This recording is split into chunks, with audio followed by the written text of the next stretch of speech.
ஜூலை 12 நடைபெறும் குரூப் 4 தேர்வில் 3934 பணியிடங்கள் நிரப்பப்பட உள்ளன. வாங்கி படியுங்கள். Sura's TNPSC Group 4 Guides. வெற்றி நிச்சயம். Also available at Amazon, Flipkart மற்றும் surabooks.com. ரூபாய் 503. ஆனா இப்ப 1 லிட்டர் இதயம் நலனின் விலை ரூபாய் 398 மட்டும்தான் தமிழ்நாட்டுல. அப்ப இனிமே எல்லாரும் இதயம் நலனை வாங்கலாம் இல்ல? வணக்கம். செய்திச் சுருக்கம். பினராயி விஜயன், சசி தரூரால் பலரின் தூக்கம் கெடப்போகிறது. மோடி விமர்சனம். கேரளாவில் விழிஞ்சம் சர்வதேச துறைமுகம் 8867 கோடி ரூபாய் மதிப்பீட்டில் கட்டப்பட்டுள்ளது. சர்வதேச கப்பல் வழித்தடத்திலிருந்து 10 நாட்டிக்கல் மைல் தொலைவில் துறைமுகம் உள்ளது. விழிஞ்சம் துறைமுகத்தின் கிரேன்கள் முழுவதும் தானியங்கி வகையைச் சேர்ந்தது என்பதால் சரக்குகளை விரைவில் கையாள முடியும். பெரிய சரக்கு கப்பல்களை கொழும்புவில் நிறுத்துவதற்கு பதிலாக இந்திய கடற்கரைக்கே வருவதை உறுதி செய்யும் துறைமுகம் அமைக்கப்பட்டுள்ளது. இந்த நிலையில் இன்று பிரதமர் நரேந்திர மோடி விழிஞ்சம் துறைமுகத்தை நாட்டுக்கு அர்ப்பணித்தார். விழிஞ்சம் துறைமுகம் கேரளாவுக்கும் நாட்டுக்கும் பொருளாதார நிலைத்தன்மையை கொண்டு வரும் என்றும் கூறினார். தொடர்ந்து பேசிய பிரதமர் மோடி கேரள முதல்வர் பினராயி விஜயனை இண்டி கூட்டணியின் வலுவான தூண் என கூறினார். சசி தரூரும் இங்கு அமர்ந்திருக்கிறார். இன்றைய நிகழ்வு பலரின் தூக்கத்தை கெடுக்கப் போகிறது என்றும் விமர்சித்தார். தோட்டத்து வீட்டில் வசித்த தம்பதிக்கு நடந்த கொடூரம். கொங்கு பகுதியில் மீண்டும் அதிர்ச்சி சம்பவம். ஈரோடு மாவட்டம் சிவகிரி அருகே உள்ள வெள்ளாங்காட்டு வலசு பகுதியைச் சேர்ந்தவர் ராமசாமி. வயது 75. இவரது மனைவி பாக்கியம்மாள். இவர்கள் இருவரும் மேகரையான் தோட்டத்தில் உள்ள வீட்டில் தனியாக வசித்து வந்தனர். இவரது மகன் கவிசங்கர் முத்தூரில் குடும்பத்துடன் வசித்து வருகிறார். கவிசங்கர் கடந்த 2 நாட்களாக பெற்றோரை போனில் தொடர்பு கொள்ள முயற்சித்துள்ளார். யாரும் போனை எடுக்கவில்லை. கவிசங்கர் அருகில் இருந்தவர்களை சென்று பார்க்க கூறியுள்ளார். அப்போது ராமசாமி வீட்டுக்கு உள்ளேயும் பாக்கியம்மாள் வீட்டுக்கு வெளியேயும் கொலை செய்யப்பட்டு கிடந்துள்ளனர். பாக்கியம் அணிந்திருந்த தாலிக்கொடி, தங்க வளையல் உள்ளிட்ட 15 பவுன் நகைகள் காணாமல் போயுள்ளன. சம்பவ இடத்தில் ஈரோடு SP சுஜாதா, பெருந்துறை DSP கோகுல கிருஷ்ணன் உள்ளிட்டோர் விசாரணை நடத்தினர். பல்லடம் அருகே தம்பதி மற்றும் அவர்களது மகன் கொல்லப்பட்ட சம்பவத்தில் இன்னும் எந்த துப்பும் கிடைக்கவில்லை. இந்நிலையில் கொங்கு பகுதியில் தனியாக தோட்டத்து வீட்டில் வசித்த தம்பதி அடித்து கொல்லப்பட்ட சம்பவம் பரபரப்பை ஏற்படுத்தியுள்ளது. தனியாக வசிக்கும் தம்பதிகளை நோட்டமிட்டு சம்பவம் நடக்கிறதா என பொதுமக்கள் அச்சத்தில் உறைந்துள்ளனர்.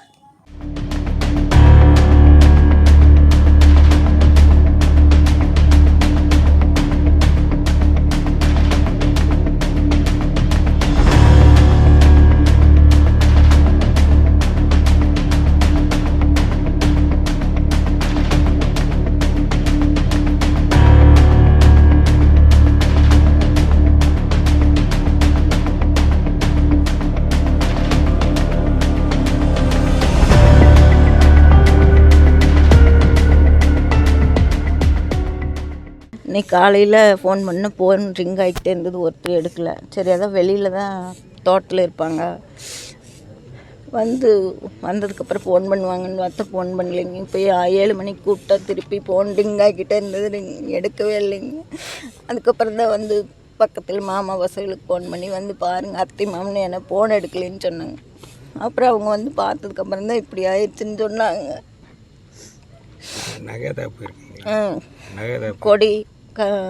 கொடி போட்டிருந்தாங்க, கையில் வளையல், தோடு, மோதிரம் எல்லாம் போட்டிருந்தாங்க. தெரியலைங்களே, நாங்கள் எங்களை உள்ளே விட மாட்டேங்கிறாங்க. மக்கள் நிம்மதியா தூங்க முடியல. இதுதான் சட்டம் ஒழுங்கு லட்சணமா? EPS கடும் கண்டனம். ஈரோடு மாவட்டத்தில் தனியாக வசித்து வந்த தம்பதி படுகொலை செய்யப்பட்ட சம்பவத்துக்கு அதிமுக பொதுச் செயலாளர் பழனிசாமி கண்டனம் தெரிவித்துள்ளார். இது தொடர்பாக அவர் வெளியிட்ட அறிக்கை. ஈரோடு மாவட்டம் சிவகிரி அருகே விளாங்காட்டு வலசு கிராமத்தில் தனியாக வசித்து வந்த ராமசாமி, பாக்கியம் தம்பதி படுகொலை செய்யப்பட்டு 15 சவரன் நகைகள் கொள்ளையடிக்கப்பட்டுள்ளதாக வரும் செய்தி அதிர்ச்சி அளிக்கிறது.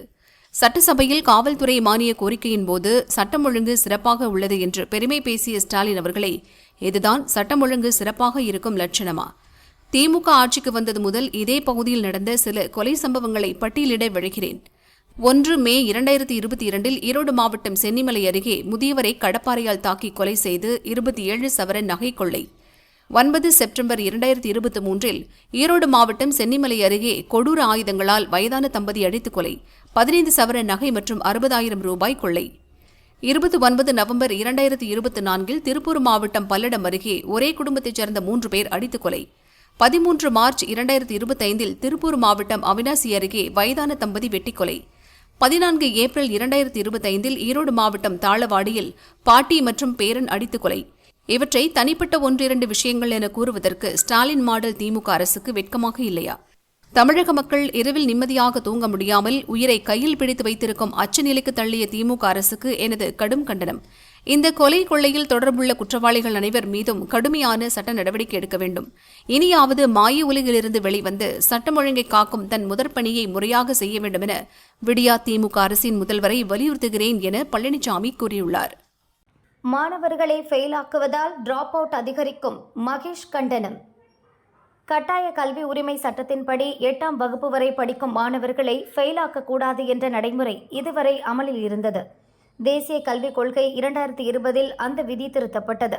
அதன்படி 3, 5, 8ஆம் வகுப்புகளில் தேர்ச்சி சதவீதத்தை விட குறைவான மதிப்பெண் பெறும் மாணவர்களை ஃபெயிலாக்கலாம். இந்த நடைமுறை 5, 8ஆம் வகுப்பு மாணவர்களுக்கு இந்த ஆண்டு அமலுக்கு வந்துள்ளது. இதற்கு பள்ளி கல்வித்துறை அமைச்சர் மகேஷ் எதிர்ப்பு தெரிவித்துள்ளார். ஒட்டுமொத்தமாக மாணவ சமுதாயத்திற்காக இன்றைக்கி 5ஆம் வகுப்பு 8ஆம் வகுப்பு படிக்கக்கூடிய பிள்ளைகள் ஃபெயில் ஆகிட்டாங்க அப்படின்னா மீண்டும் 5ஆம் வகுப்பே படிக்கட்டும். ரிசல்ட் ஒரு 2 மாதம் நாங்கள் கால அவகாசம், அதுக்குள்ளே அந்த பிள்ளைங்களை எப்படியாச்சும் நீங்கள் தேர்ச்சி பெற வச்சுருங்க, இல்லைனா அந்த பிள்ளைங்க தனியாக டியூஷன் வைங்க, அந்த பிள்ளைங்களை நீங்கள் பாஸ் பண்ண வச்சுங்க. அப்படி இல்லைனா திருப்பி அந்த பிள்ளைங்க 5ஆம் வகுப்பே படிக்கணும், 8ஆம் வகுப்பே படிக்க வேண்டும் என்று சொல்லுகிறார் என்று சொன்னால், இன்றைக்கு எலிமெண்ட்ரி என்று வரும்போது ட்ராப் அவுட்டே இல்லாத ஒரு மாநிலமாக நம்ம இருக்கின்றோம். 5ஆம் வகுப்பு படிக்கிற பிள்ளைகிட்ட போய் நீங்கள் ப்ரெஷரை போட்டு, அந்த பெற்றவங்களுக்கு ஒரு ப்ரெஷரை போட்டு கடனை உடனே வாங்கி அப்படியே சிபிஎஸ்சி ஸ்கூலில் சேர்க்கிற பிள்ளைங்க அந்த பெற்றவங்க எப்படிப்பட்ட ப்ரெஷருக்கு ஆளாவார்கள்? அந்த பிள்ளைங்களுக்கு என்ன தெரியும்? 5 வயசு படிக்கிற பிள்ளைங்கள்ட்ட என்னன்னு உட்காந்து நீங்கள் தனியாக நீங்கள் அட்வைஸ் பண்ணுவீங்க. அடுத்தது 8ஆம் வகுப்பு படிக்கக்கூடிய பிள்ளைகள், right to compulsory education act படி 1ஆம்லேருந்து 8ஆம் வகுப்பு படிக்கக்கூடிய பிள்ளைகளுக்கு நம்ம ஆல் பாஸ் போட்டு 9ஆம் வகுப்புலேருந்து எவாலுவேஷனை கொண்டு போகும்போது தான் ட்ராப் அவுட்டே இல்லாமல் இருக்கும். இல்லைனா எஜுகேஷன் சிஸ்டத்தை விட்டு அந்த பிள்ளைங்க வெளியில் போயிடுவாங்க. ஆக அதை ஒன்று தான் நம்முடைய மாண்புக்கு தமிழ்நாட்டு முதலமைச்சர் அனைத்து பிள்ளைகளுக்காக, அனைத்து மாணவர்களுக்காக இதை எதிர்த்து கொண்டே இருக்கணும் என்று சொல்லும் பொழுது இன்றைக்கி படிப்படியாக இதுக்கான இந்த பணியை இன்றைக்கி அவங்க தொடங்கிட்டாங்க. இன்றைக்கி அரசு பள்ளியை சாதிக்க நாம் ரைட் டு எஜுகேஷன் ஆக்ட் நமக்கு என்ன சொல்லுது என்கின்ற விதத்தில் நாம் நம்மளுடைய பிள்ளைகளை நம்ம பாதுகாத்துட்டோம். நமக்கு பெருமையாக இருக்குது, சந்தோஷமாக இருக்கின்றது. ஒரு பாதுகாவலனாக நம்முடைய மாண்புக்கு தமிழ்நாட்டு முதலமைச்சர் விளங்குகிறார். நமக்கு அது மிக பெருமை. ஆனால் சிபிஎஸ்சியை படிக்கிற அந்த பிள்ளைகளும் இதே மாநிலத்தில் இருக்கின்ற பெற்றவங்க, இதே மாநிலத்தில் உழைக்கக்கூடிய பெற்றவங்களுக்கு பிறந்த பிள்ளைங்க தான் அங்கே படிக்கிறார்கள். ஆனால் அவர்களுக்கென்று இன்றைக்கி ஒரு தனி சட்டமாக இதை மாற்றுகின்ற, அதில் இருக்கின்ற கிளாஸஸை மாற்றி இல்லை இந்த பிள்ளைங்க 5ஆவதுல ஃபெயில் தான் என்று சொல்லும் பொழுது அப்போ ட்ராப் அவுட் எவ்வளோ தூரம் அதை அதிகப்படுத்தும் என்பதை நீங்கள் உணர்ந்து கொள்ளுங்கள். ஆக அந்த பிள்ளைங்கள் சொன்ன அந்த பெற்றவங்களுக்கு சொல்கிறேன் நான், தயவுசெய்து பிள்ளைகளோட எதிர்காலத்தில் தேசிய கல்விக் கொள்கை விளையாடும்போது தயவுசெய்து எதிர்ப்பு குரல்னாச்சும் தெரிவிங்க. நீங்கள் இது எப்படிங்க ஏற்றுக்கொள்ள முடியும்? என் பிள்ளை 5ஆவதுல ஃபெயில் ஆகிடுச்சுன்னா அந்த பிள்ளையோட ஒரு வருஷத்துக்கு படிப்பு என்னாகும், எதிர்காலம் என்னாகும், தயவுசெய்து கேள்வி கேளுங்கள். சட்டவிரோதமாக தங்கியிருந்த வங்கதேசத்தினர் 8 பேர் கைது. சென்னை நசரத்பேட்டை அடுத்த அகரமேல் பகுதியில் ரவுடிகள் தடுப்பு பிரிவு போலீசார் திடீர் சோதனையில் ஈடுபட்டனர். அப்போது உரிய ஆவணங்கள் இன்றி வங்கதேசத்தைச் சேர்ந்த 8 பேர் சட்டவிரோதமாக தங்கியிருந்தது தெரியவந்தது. வாடகை வீட்டில் வசித்து வந்த அவர்களை ரவுடிகள் தடுப்பு பிரிவு போலீசார் கைது செய்து நசரத்பேட்டை போலீசாரிடம் ஒப்படைத்தனர். வங்கதேசத்திலிருந்து சட்டவிரோதமாக மேற்கு வங்கத்துக்குள் நுழைந்த இவர்கள் சென்னைக்கு ரயில் மூலம் வந்துள்ளனர். பின்னர் போலியான ஆதார் கார்டுகளை பயன்படுத்தி நசரத்பேட்டையில் வாடகைக்கு வீடு எடுத்து 3 ஆண்டுகளாக வசித்து வந்தனர். வேலை எதுவும் கிடைக்காததால் சாலையோரங்களில் கிடைக்கும் பொருட்களை சேகரித்து கடையில் போட்டு பணம் சம்பாதித்து வந்துள்ளனர் என்ற விவரம் போலீஸ் விசாரணையில் தெரியவந்தது. இதேபோல் வேறு யாராவது தங்கி உள்ளார்களா என்பது குறித்து போலீசார் விசாரிக்கின்றனர். கடந்த வாரம் குன்றத்தூர், மாங்காடு பகுதிகளில் சட்டவிரோதமாக தங்கியிருந்த வங்கதேசத்தினர் 33 பேர் கைது செய்யப்பட்டது குறிப்பிடத்தக்கது. அமெரிக்கா சப்போர்ட் ரூபாய் 1108 கோடியில் இறங்கும் ஆயுதங்கள், பாகிஸ்தான் பதற்றத்துக்கு மத்தியில் அறிவிப்பு. காஷ்மீரின் பஹல்காமில் ஏப்ரல் 22ஆம் தேதி பாகிஸ்தான் பயங்கரவாதிகள் நடத்திய தாக்குதலில் 26 சுற்றுலா பயணிகள் இறந்தனர். இதன் காரணமாக இந்தியா, பாகிஸ்தான் இடையே போர் பதற்றம் எழுந்திருக்கிறது. பாகிஸ்தானின் பலுசிஸ்தான் மாகாணத்தில் உள்ள குவாதர் துறைமுகம், அதே மாகாணத்தில் உள்ள பஸ்னி விமானப்படை தளம், கில்ஜித் பகுதியில் உள்ள ஸ்கர்ட் விமானப்படை தளம், கைபர் பதுன்கவாவில் உள்ள ஸ்வாட் விமானப்படை தளம் ஆகியவற்றின் மீது இந்தியா தாக்குதல் நடத்தக்கூடும் என்று பாகிஸ்தான் அஞ்சுகிறது. இதனால் பாகிஸ்தான் வான்வெளியில் இந்திய விமானங்கள் பறக்க அந்நாட்டு அரசு தடை விதித்தது. பதற்றமான சூழல் நிலவி வரும் இந்த நேரத்தில் இந்தியாவுக்கு 1108 கோடி ரூபாய் மதிப்பிலான ராணுவ உபகரணங்கள், தளவாடங்கள் வழங்கும் திட்டத்துக்கு அமெரிக்கா ஒப்புதல் அளித்துள்ளது. அமெரிக்க பாதுகாப்புத்துறை தலைமையகமான பென்டகன் கீழ் இயங்கும் பாதுகாப்பு ஒத்துழைப்பு முகமை அறிவிப்பு வெளியிட்டுள்ளது. கடல்சார் கண்காணிப்புக்கான மென்பொருள், ரிமோட் மென்பொருள், பிற ராணுவ தளவாடங்களை கொள்முதல் செய்ய இந்தியா சார்பில் கோரிக்கை விடுக்கப்பட்டது. அது தொடர்பான பாதுகாப்பு உபகரணங்களை வெளிநாடுகளுக்கான ராணுவ தளவாட விற்பனை திட்டத்தின் கீழ் இந்தியாவுக்கு வழங்க தீர்மானிக்கப்பட்டுள்ளது. அமெரிக்க நாடாளுமன்றத்திலும் இதுகுறித்து தகவல் தாக்கல் செய்யப்பட்டுள்ளது. முன்மொழியப்பட்டுள்ள இந்த ராணுவ தளவாட விற்பனை திட்டம் அமெரிக்கா, இந்தியா இடையேயான ராஜாங்க உறவை வலுப்படுத்தும். இந்திய பசிபிக் மற்றும் தெற்காசிய பிராந்தியங்களில் அரசியல் ஸ்திரத்தன்மை, அமைதி, பொருளாதார முன்னேற்றத்தை உறுதிப்படுத்தும். எதிர்கால அச்சுறுத்தல்களை எதிர்கொள்ளும் வகையிலும் இந்தியாவின் திறனை வலுப்படுத்த உதவும் என அமெரிக்கா தெரிவித்துள்ளது. திருப்பதி தரிசனம் குறித்து வாட்ஸ்அப்பில் கருத்து தெரிவிக்கலாம். புதிய வசதி அறிமுகம். திருமலை திருப்பதி தேவஸ்தானம் வாட்ஸ்அப் மூலம் பக்தர்கள் கருத்துக்களை கேட்கும் வசதியை அறிமுகம் செய்துள்ளது. இதற்காக திருமலை மற்றும் திருப்பதியில் பல்வேறு இடங்களில் QR குறியீடுகள் ஒட்டப்பட்டுள்ளது. பக்தர்கள் மொபைல் மூலம் அதை ஸ்கேன் செய்து தேவஸ்தானம் பக்கத்தில் தங்களது கருத்துக்களை பதிவிடலாம். அன்னப்பிரசாதம், தூய்மை, கல்யாண கட்டணம், லட்டு பிரசாதம், உடைமைகள் பாதுகாப்பு, தரிசன அனுபவம், வரிசைகள், அறைகள் போன்ற பிரிவுகளில் கருத்துக்களை தெரிவிக்க முடியும். சேவை தரம் சிறந்தது, சராசரி, மேலும் மேம்படுத்த வேண்டும் அல்லது மோசமானது என்ற கருத்துக்களை தெரிவிக்கும் வண்ணம் வடிவமைக்கப்பட்டுள்ளது. பக்தர்கள் தங்கள் கருத்தை அதிகபட்சமாக 600 எழுத்துக்களுள் டைப் செய்யும் வசதியும் உள்ளது. பக்தர்களிடமிருந்து பெறப்பட்ட கருத்துக்களைக் கொண்டு சேவை தரத்தை மேம்படுத்த தகுந்த நடவடிக்கைகள் எடுக்கப்படும் என தேவஸ்தானம் கூறியுள்ளது. இசை மேடையில் இளையராஜாவுக்கு கவிதை வாசித்தார் செந்தில் பாலாஜி. கரூரில் தனியார் அமைப்பு சார்பில் இளையராஜா இசை கச்சேரிக்கு ஏற்பாடு செய்யப்பட்டிருந்தது.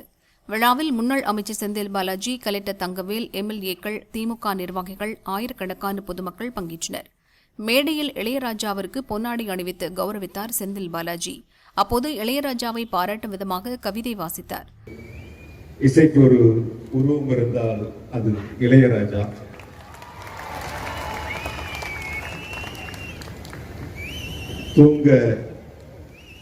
தூங்க வைக்கும் தாலாட்டாக, துணிமை தரும் தத்துவமாக, உள்ளம் வருதில் காதலாக, உறுதுணையாய் நிற்கும் நட்பாக, காயம் ஆறும் மருந்தாக, எல்லோருக்கும் எல்லாமாக இசை என்றால் அது இசைஞானி என்று தமிழ்நாட்டிற்கும் தமிழ் மண்ணிற்கும் பெருமை சேர்த்திருக்கின்ற, குறிப்பாக இந்த நிகழ்ச்சியை இசைஞானியோடு கேட்டு வேற யாராவது மருந்தா இவ்வளவு பெரிய நிகழ்ச்சி நடத்த முடியுமா கரூர்ல என்று யோசித்திருப்பார்கள். கரூரில் மீண்டும் இளையராஜா மேடை நிகழ்ச்சி நடத்தப்படும் என்றார். கரூரில் இளையராஜாவின் இசை கச்சேரி நடத்துவது தனது நீண்டகால ஆசை என கூறினார்.